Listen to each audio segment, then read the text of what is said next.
ଆପଣ ଜାଣନ୍ତି କି ଭାରତର ଏମିତି ଗୋଟିଏ ବିଶ୍ୱବିଦ୍ୟାଳୟ ଥିଲା ଯେଉଁଠାରେ ପୃଥିବୀର ହଜାର ହଜାର ଛାତ୍ର ପଢ଼ୁଥିଲେ, କିନ୍ତୁ ଗୋଟିଏ ଆକ୍ରମଣରେ ସମଗ୍ର ଜ୍ଞାନ ସମୁଦ୍ର ଆଗିରେ ବୁଡ଼ି ଯାଇଥିଲା। ଆଜିର ଏହି ଭିଡ଼ିଓରେ ଆମେ ଜାଣିବା ଇଣ୍ଡିଆର ସବୁଠୁ ଲାର୍ଜେଷ୍ଟ ୟୁନିଭର୍ସିଟି ନାଳନ୍ଦାର ଭୟଙ୍କର ଇତିହାସ। ନାଳନ୍ଦା ବିଶ୍ୱବିଦ୍ୟାଳୟ 5th ସେଞ୍ଚୁରୀରେ ଗୁପ୍ତ ବଂଶ ସମୟରେ ତିଆରି ହୋଇଥିଲା। ଏହା ବିହାରରେ ଅବସ୍ଥିତ ଥିଲା। ସେହି ସମୟରେ ଏହା ପୃଥିବୀର ସବୁଠାରୁ ବଡ଼ ଲର୍ଣ୍ଣିଂ ସେଣ୍ଟର ଥିଲା। ଚିନିକା, କନିଆ, ତିବେତ, ପ୍ୟାରିସ ଏବଂ ଅନେକ ଦେଶରୁ ଛାତ୍ରମାନେ ଏଠାରେ ପଢ଼ିବାକୁ ଆସୁଥିଲେ। କୁହାଯାଏ ଏଠାରେ 10,000ରୁ ଅଧିକ ଷ୍ଟୁଡେଣ୍ଟ ଏବଂ 2,000 ଟିଚର ଥିଲେ। ଏଠାରେ science, mathematics, astronomy, medicine, psychology ଏବଂ ବୁଦ୍ଧିସିମ୍ ପଢ଼ାଯାଉଥିଲା। ନାଳନ୍ଦା ଲାଇବ୍ରେରୀ ଏତେ ବଡ଼ ଥିଲା ଯେ ଏଥିରେ ଲକ୍ଷ ଲକ୍ଷ ପୁସ୍ତକ ରହିଥିଲା।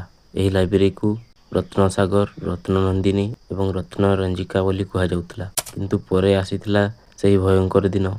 1993 ମସିହାରେ ଭକ୍ତି ଆଖାଜୀ ନାମକ ଆକ୍ରମଣକାରୀ ନାଳନ୍ଦା ଉପରେ ଆକ୍ରମଣ କରିଥିଲା। ସେହି ସମଗ୍ର ୟୁନିଭର୍ସିଟିକୁ ଧ୍ୱଂସ କରିଦେଇଥିଲା। କିନ୍ତୁ ସବୁଠାରୁ ଭୟଙ୍କର କଥା, ନାଳନ୍ଦାର ଗ୍ରେଟ୍ ଲାଇବ୍ରେରୀକୁ ନିଆଁ ଲଗାଯାଇଥିଲା। କୁହାଯାଏ ସେହି ଲାଇବ୍ରେରୀର ପୁସ୍ତକ ଗୁଡ଼ିକ ମାସ ମାସ ଧରି ପୋଡ଼ୁଥିଲା। ସେହି ନିଆଁରେ ହଜାର ହଜାର ବର୍ଷର ଜ୍ଞାନ ନଷ୍ଟ ହୋଇଯାଇଥିଲା। ଅନେକ ରେୟାର ସାଇନ୍ସ ଏବଂ ମେଡ଼ିସିନର ନଲେଜ ସଦା ପାଇଁ ହରାଯାଇଥିଲା। କେତେକ ହିଷ୍ଟ୍ରିଆନ କହନ୍ତି ଯଦି ନାଳନ୍ଦା ନଷ୍ଟ ହୋଇନଥାନ୍ତା, ଆଜି ଇଣ୍ଡିଆ ସାଇନ୍ସରେ ଆଉ ବହୁତ ଆଗକୁ ଥାନ୍ତା। ଆକ୍ରମଣ ପରେ ଅନେକ ଟିଚର ଏବଂ ମଙ୍କମାନେ ମରିଯାଇଥିଲେ। କେହି ତ୍ରିବେତ ଏବଂ ଚାଇନାକୁ ପଳାଇ ଯାଇଥିଲେ ଏବଂ ସେମାନେ ସେଠାରେ ଇଣ୍ଡିଆନ ନଲେଜକୁ ସିଫ୍ଟ କରିଥିଲେ।